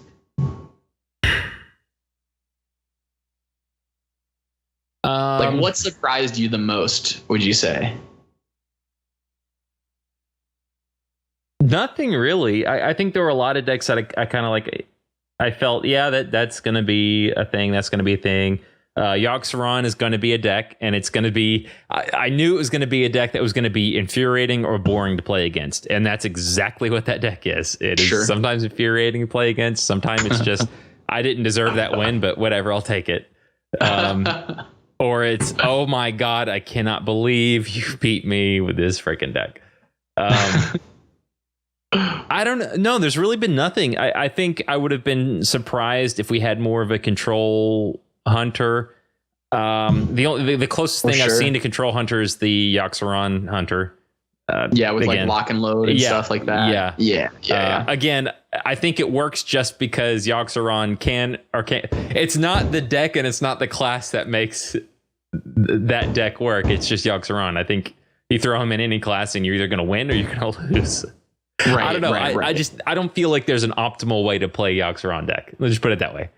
That's just me. I don't think so either. That's just me. I could be wrong. The optimal way to play it is either not play it or pray. Right. Be really good at praying. Right. Because I've definitely been trounced by it, and I've definitely won games because of it. So yeah. There's been a couple games where I've been so losing, and I was not going to win probably, and I'm like, well, they probably still have to play their Yogg-Saron. How can I position myself to make them play it? And then they play it, and I win. And it's like, cool. Got there. Like, awesome. Oh, you cast Avenging Wrath? Cool. Like, or what's not Avenging Wrath. What's the one? Spreading Madness. Oh, you cast Spreading Madness? Cool. And you killed yourself? Awesome. Like, those kind of things can happen. Yeah. So. Or you execute your Yogg-Saron and you buff my minions with Paladin spells. Yeah. Thanks. GG. But then again, I'm also the opposite, which is they executed my Taunter and then buffed and cast Charge on their Yogg-Saron and just won, which is just ridiculous. They're down to one card, which is Yogg-Saron. They play it, they draw 4 cards, buff their Yogg, flame strike away my board. I've seen it all. No, I don't think there's been anything. Honestly, that's surprised me yet. I do wonder, and I do believe that we might have something coming. Something's got to be coming down the pipipeline. I feel like every expansion has that. Like, not everything's been unfolded yet. I hope not. Okay. I hope not. Maybe that's just me wishful thinking. Because this last month has been my favorite time in this game. That is the best time in this game. It's just fun. I like not knowing what I'm playing against. I know that's stupid, but I'm not as competitive as I think most people are. Sure. I want to win. I want to play good, but I also I want to have. Who am I? A Spike? Who am I in Magic terms? Totally. I'm a Spike. Okay. Yeah, you're kind of a Spike. Yeah. Okay. Yeah. Yeah. Yeah, I think I agree with that assessment. There wasn't. I think I said it on like week 1. I was like, well, looks like the meta still has the same decks in it. Like Freeze Mage still exists, Zoo still exists. Like Dragon Priest still exists, and that sucks. Like that really sucks. That like. And I mean, I could have told you this 4 months ago, and in fact, I tried to some extent to tell people that like 87% of the format is known, even though we're rotating cards out. Right. But like, if you include nerfs, it's like 80% or so, maybe 75% of the whole format was already known. So like, as we talked about the Miracle Road deck, the deck was already known. It's a deck that's been in the game for a long time. It's not a deck that's like brand new. It just got a couple pieces here and there, and it made it a little bit more have a little better of an edge, And it's fact that these other combo decks or these other decks are losing pieces and gives it just even more of an edge. Yeah. So like it's not like any of these decks were really new. Besides, I mean, you see some of these like Inzoth Paladin lists that are new. I mean, that's truly is a new deck, but it still has the core shell that the Paladin shell had before, which was like Consecration, Equality, Wild Pyromancer, Humilities plus Kodo, Restart Stampede and Kodos, those kind of cards. So like those kind of the shell of the deck is still the same. But it's how it's getting to its end goal. It's no longer like spitting out a bunch of Murlocs with any fin. Instead, it's saying here's an Inzoth that wins the game. And there are some new decks though. But again, as I said, I think it seems like the new decks are for the most part just very centric around these gods, these old gods, rather than they are around being like the brand new archetype that has shown up out of nowhere. So I don't know. Hopefully in the future releases we see more of those diverse and surprise decks, but it didn't seem like it came out of this set. Right. Yeah. I will say Doomsayer. I think that is a card that surprised me. I didn't expect to see so many of them. Yeah, it's really gone up in popularity. Like, because it's not just Freeze Mage. I've seen it in. I've seen it in Mid-Range Hunter. Yeah. Yep. There's no good 2-drops right now. Yeah. So. Actually, that's something I think was a little oversight on mine, because I said multiple times, like, there's no good 5-drops. Everyone's going to be playing Azure Drake. There's not very good 5-drops, and that's true. There's not really that many good 5-drops, and everybody is pretty much playing Azure Drake and maybe a couple other different little things here and there. But the 2-drop slot is really, there's not like amazing 2-drops everywhere. There's like Totem Golem, but that's class specific, right? Right. I feel like, especially, we'll go back to Hunter. I feel like that. It fits in the deck where they play. What is that 6 mana? Get all the Huffers, all the animal companions. What deck is that? Call of the Wild. Yeah. Yeah, it was 6 mana. Oh my god! Yeah, I feel like that deck is slower now than it used to be. Sure. So maybe that's why we're seeing more of it. Maybe. I don't know. I think it's there's just, I'm not sold on Hunter. There's just no good 2-drops. Like, you have to play like Snipe or something along those lines to try and trick your opponent into not setting up a better board in the early game. Right. It's just hard to do. It's just so hard to contest and battle for position with that deck. It's really strong though. Call of the Wild is very strong. I used to, when I played Reno Lock in the past against Hunter, I was like, oh sweet, I got this game. But nowadays, like, I don't want to queue at all Hunter with Reno Lock. Like, it's just, it doesn't matter if you Reno, they're just going to cast Call of the Wild after you did it and hit you for like 15. And then you just you lose your entire Reno, and all it did was fog for a turn, and they have a massive board, and you're like, oh, I hope I rip my Twisting Nether now. Like, it doesn't put you in the winning position that it used to put you in. Right. Yeah, so I think that's about it for that. What about this? Were there any decks that you felt like saw a resurgence so far from this particular set? I think we've talked about that. Like, yeah. Vanilla has come back. It's just different. A couple little changes as far as the deck lineups. Sure. I think Miracle Rogue is probably the greatest example of that. Oh yeah, that's totally the best example, I'd say. Yeah, absolutely. It's back in Name of the Vengeance now. Yeah. Oh yeah. Yep. Definitely.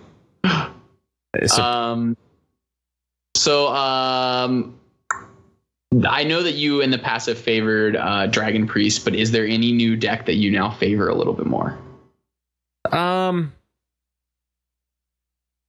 I guess just at the moment, Cthulhu decks. I'm really enjoying the Cthulhu decks. They're fun, and someone in chat who said it earlier. Oh goodness. NC said it. He said, if obscure means every class trying to play their own Cthulhu, make their own Cthulhu deck work. Which is kind of funny because I thinking of everyone I've seen it in, I've seen it just about everywhere. Yeah, the old here's Cthulhu, here's 17 cards to go with Cthulhu. Yeah. Put some removal in here, put some dudes in here, get some card draw, bing bang boom, we're done. Let's go on to ladder. Yeah, the deck. It's like I almost feel like it's playing a Cthulhu deck kind of feels like playing Arena. You're playing optimal cards ish. That just happen to play really well on one another. I don't know. That's how I feel. I don't know. Maybe I'm wrong. Sure. Yeah, I don't know. It's funny that you say that because I like actively do try not to play Cthulhu decks on ladder. Yeah. I can't stand it. I mean, not as much anymore. It's not as bad as it used to be, but everybody's I think got a big enough collection that they're not all just wanting to play Cthulhu decks. Right, yes. I think I more avoided it because it was just like it was the trend. I'm too much of a hipster, man. No, I feel deck you. construction hipster over here. I can't sit there and play the same thing that everyone else is playing. It's no fun. No, not at all. Yeah, unless the mirror matches are really, really fun. With like aggro shaman mirror matches from past were super fun. Like they're all about positioning and stuff. Even though like they go fast, there's all these like weird like things and like positioning on the board that you had to worry about. Yeah. But yeah. What a question. What else do we want to go over still? I know. So is there any card, and I can't think of one myself right now, so I'm gonna ask you first. Is there any card from this new set that you think should be removed from the game? Or retooled maybe, or like something that you feel like it didn't quite fit with the theme of the game, and maybe not gameplay. It could be theme, it could be gameplay, it could be a number of different things. Like, is there any card that you felt wasn't perfect? And I actually think I found one in my head now. I think I know exactly what the card I wanted to be is. I don't know. Yeah. I don't know. That's tough. I can think of one, and only one. Okay. Harold Velaz, the legend. I don't know how to say its whole name. Harold the legend. Oh, is that it's the priest legend? Priest one. Yep. 6 mana 5/5 that says battle cry. Summon a 1/1 copy of each of your other minions, and that card I think should be 5 mana instead of 6. And hear me out for a second. The reason I think is because you can set up combo decks with like Emperor Therasin plus Sylvanas, for instance, is a great example. Mm-hmm. And since Sylvanas, Herald, and Emperor all cost 6, you can't play them in the same turn, right? You can't like, you're gonna have to have all 3 pieces in order to play the Emperor and then be able to play Herald and Sylvanas on the same turn. Yeah. And so if you made Herald a 5 mana spell, all you need is one of the combo pieces to go with Emperor Therasin, and I think that would really give the card a lot of like just going from like not being played at all to being like a staple in Priest. And it would have been so much cooler of a card because even at 5 mana, you'd just play it down as a 5/5 for 5. Like, I mean, now granted, we could make it stats worse. We could make it like a 3/5 for 5 if you wanted to. But like, its ability gets so much better at 5 mana than at 6 because at 6 mana, it's really hard until post turn 10 to even cast more than one minion in addition to Herald at the same time. So you already have to be ahead in order to make it decent. And you want it to be decent when you're behind as well as when you're ahead. Obviously be really powerful when it's ahead, but decent when you're behind. So you want it to be at 5 mana where you can cast another 5 mana spell or minion, or play a spell plus a 2 mana minion or something along those lines where you can guarantee if you hold it till turn 10, it's going to be better than if you just play it on turn 5 or turn 6. You know, like I just really think that card had a lot of potential if it were to be retooled or played a little bit differently. And I think it would have opened up the meta a little bit, especially for a class that's suffering like Priest, because Priest has just not been the best class. And I think that's going to continue. Yeah. Rip. I honestly cannot think of another card. Maybe Doom. Maybe we say Doom only draws like 3 cards or something. Yeah. I think it might see more play. I don't want to draw a million cards in like a handlock list sometimes. Yeah, right. Like, oh, okay, I draw 15, or I draw, let's say a full board. I draw 14, but I can only keep 2 of these cards. Rip. Like Yeah. mill all the rest of them. Dang it. But yeah, I don't know. I think that's potentially a card that might need to be retooled, or would be interesting to see it retooled in this particular set. Mm-hmm. What else? Did any old cards like see less play? Like I know we could talk about like nerf cards that have seen less play, but like has there been any like let's say non-nerf old cards that have kind of fallen off the face of the map? I can't think of any because it feels like all the classic cards are OP, but like I don't know, maybe you say something like South Sea Deckhand or like Worgen Infiltrator, but like I don't know, is there like a big standout card right now? I don't know if there is. I'm like digging through my collection as we talk about this to try and find something, but I don't really think there is anything. I can't. Yeah, I can't think of anything. You know what's seen more play though, and is a sick play that some people are taking to like even tournament settings? What? Tinkmaster Overspark. Really? Yeah, dude. It beats Miracle Rogue. They can seal and you give them a 5/5 or a 1/1. I hear you.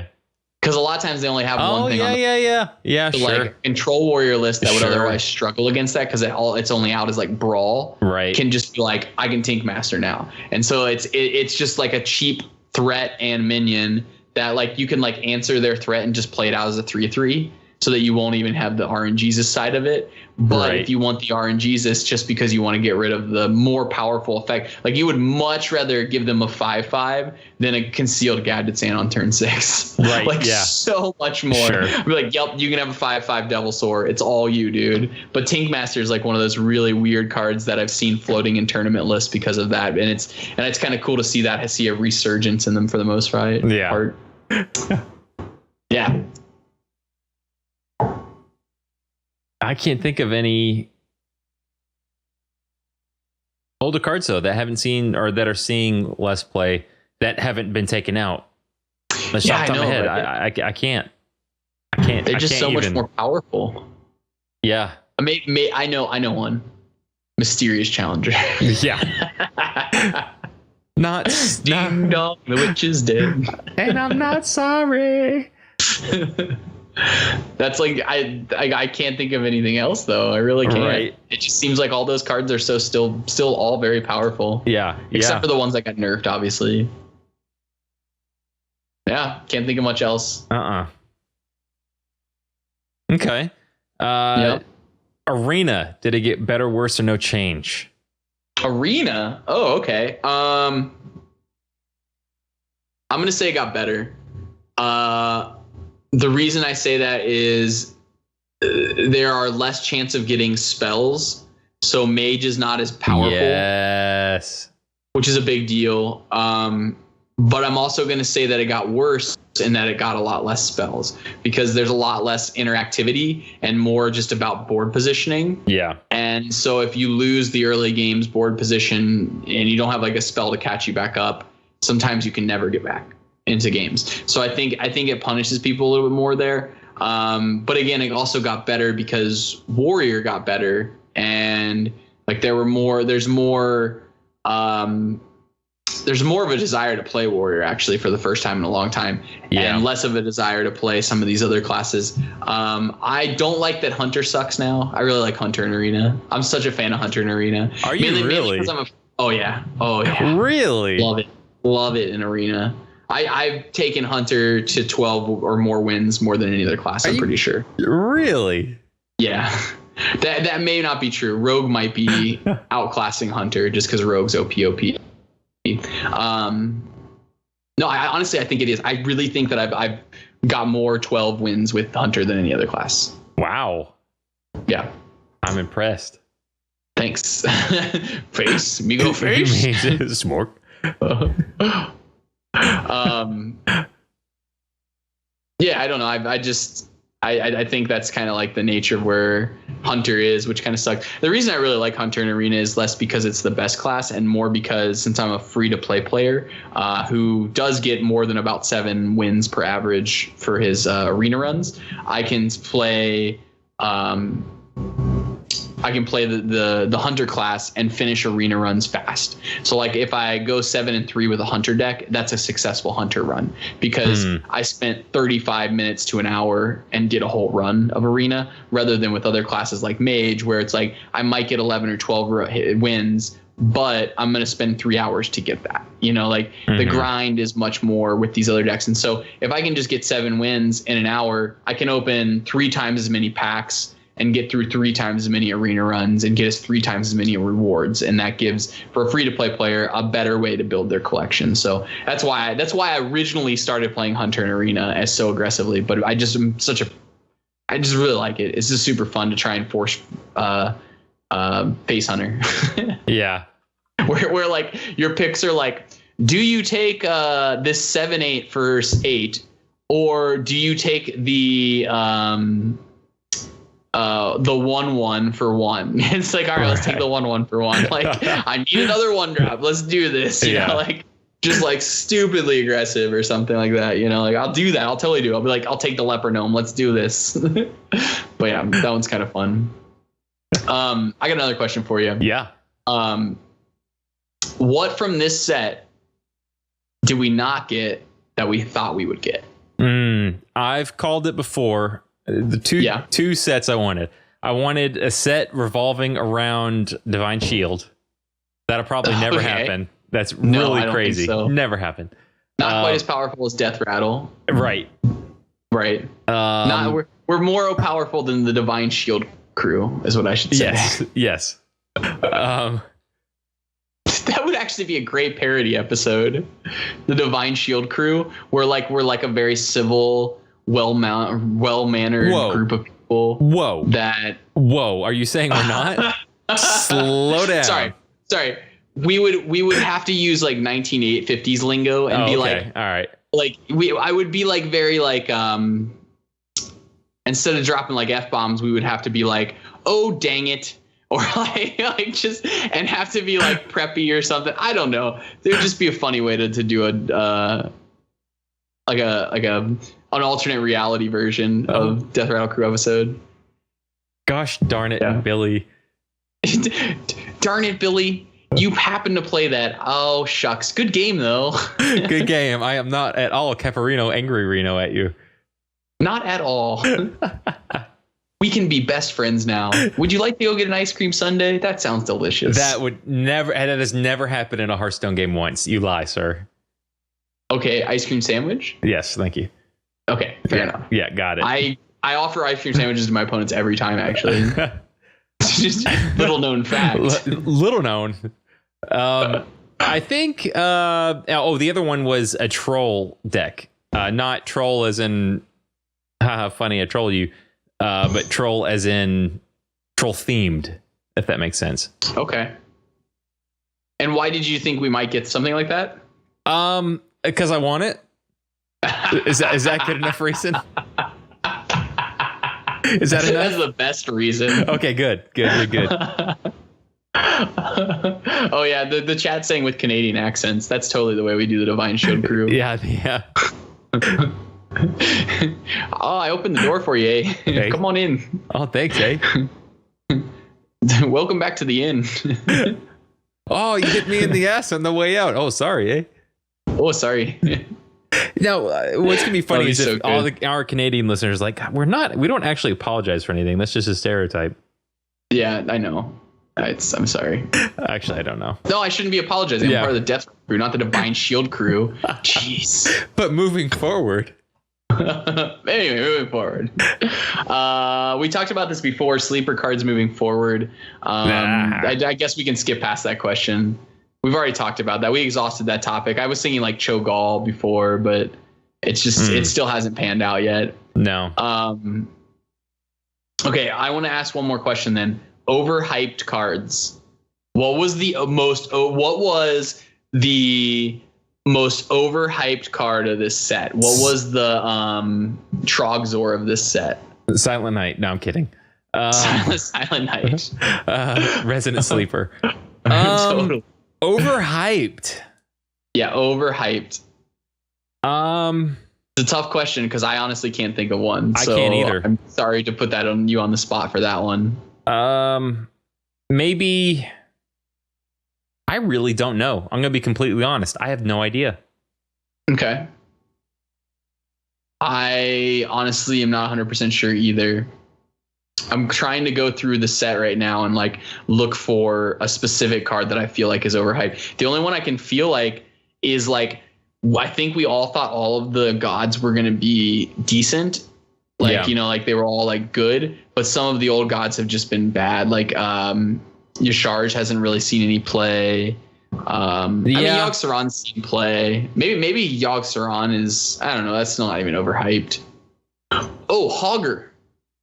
Actually, there you go. That nice, might be the nice card. call out. Yep. Yeah. I even thought that card was going to be better than it was. Yeah. Like, but I guess For sure. paying 7 mana for a 6/6 that doesn't do anything immediately is just not good enough. I mean, it makes sense now that I look at it in retrospect, but that does seem like one of those cards that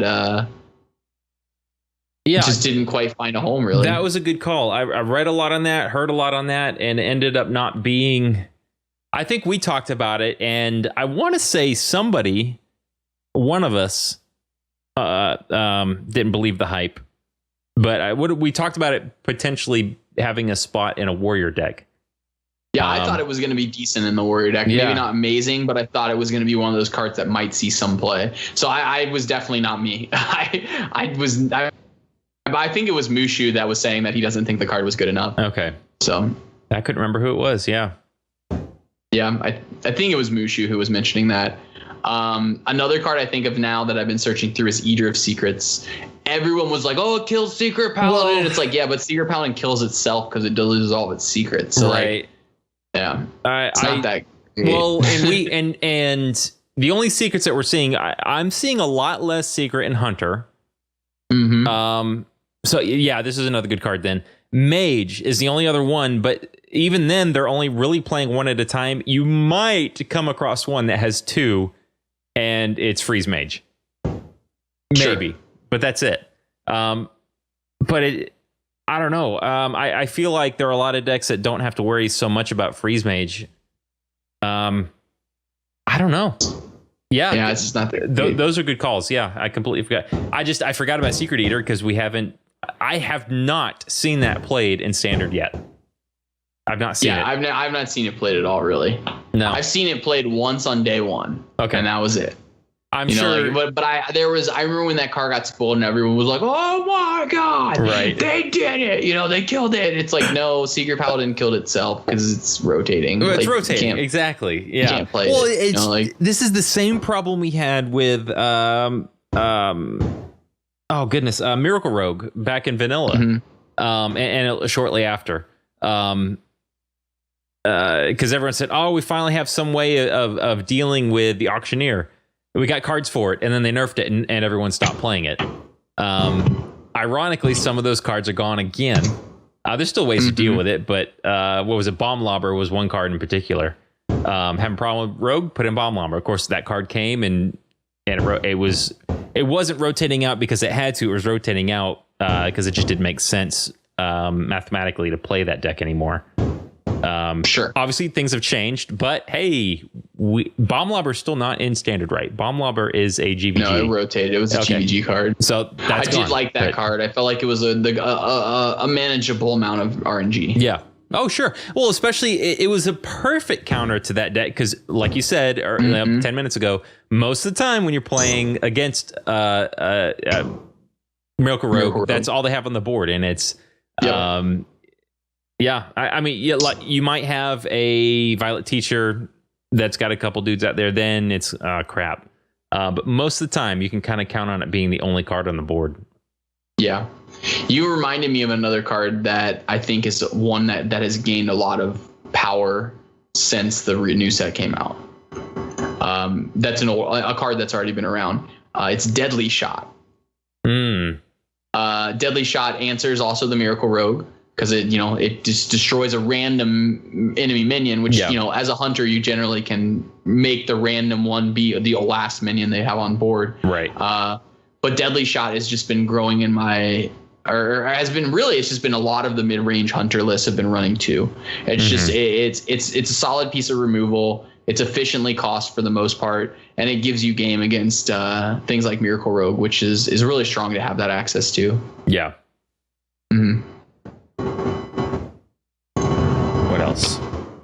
What else? I can't think of anything. I've searched through my collection now, and I have exhausted the overhyped cards. Yeah.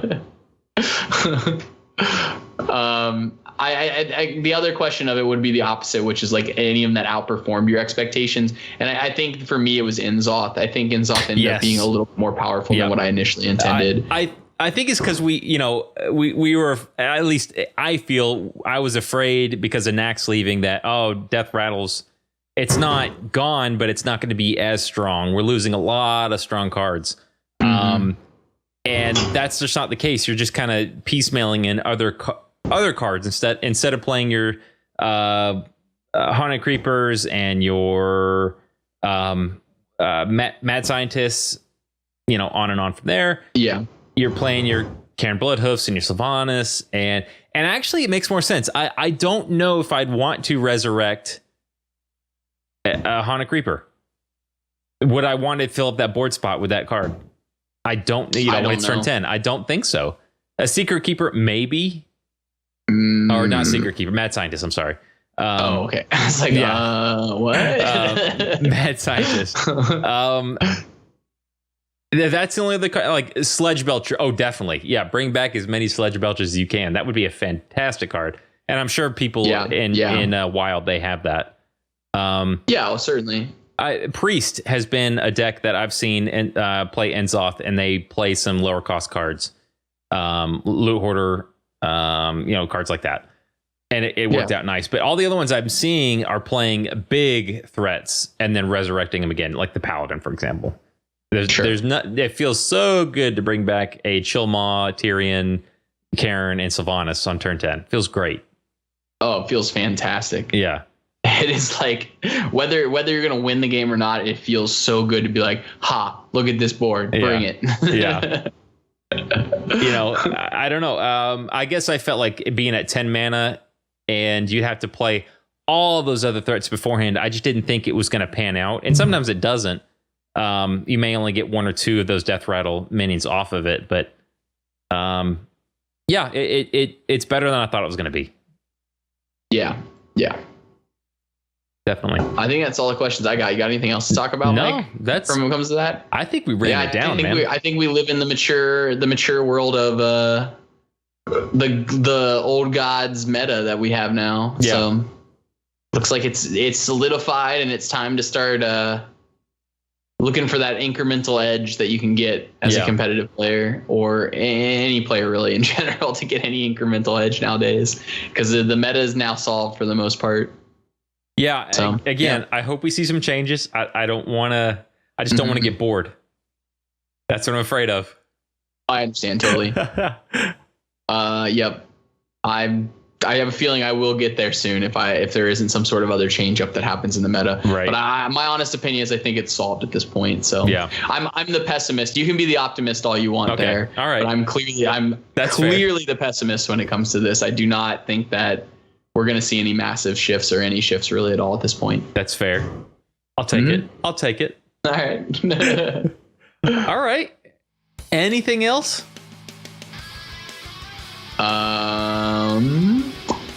Only the comment from Mushu in the Skype chat that says he wanted all DRC fans to know it took him 15 days to get to Legend in May whilst having a full-time job. So what a boss. He got there faster than I did with a full-time job. So what a boss.